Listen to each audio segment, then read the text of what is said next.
Mga kababayan, sa video po na ito, gusto ko lang po sana kayong i-urge na pakinggan ang sasabihin ni Senator Risa Hontiveros. I love being a Filipino, Carmina. I love, like all of us, mahal ko talaga ang Pilipinas.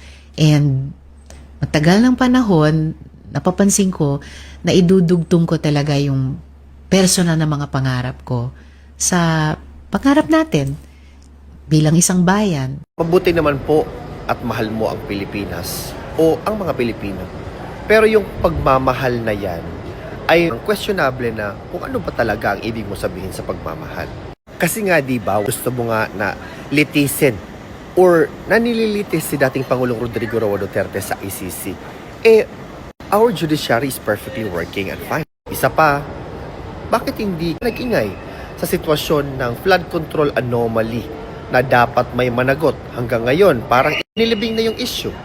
How about doon sa 18 Marines na nag-expose ng mga katiwalian ng mga individual with respect sa maliit na issue? Kung talagang ang pagmamahal mo sa bayan ay totoo, dapat ipakita mo na nagagalit ka sa katarantaduhan ng mga taong ngayon nasa pwesto. Di ba nga, one day nagsabi ka, never again.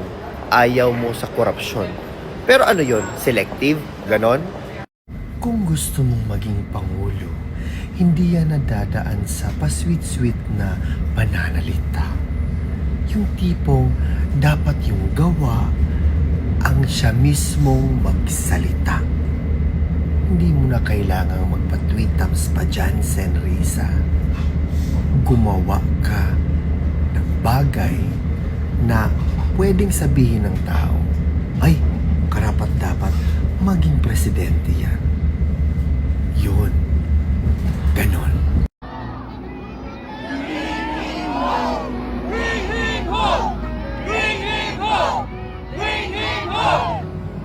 Sa bawat laban, ikaw ang nauna. Tinig mo'y sigaw ng masa. Ngayong ikaw ay hinahatulan ng dayuhang walang alam.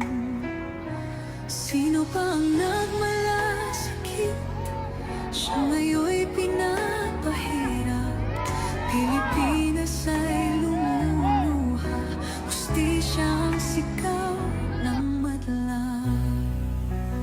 Tatay, di ko hindi ka nag-iisa. Milyon-milyong puso ang kasama. Ang bayan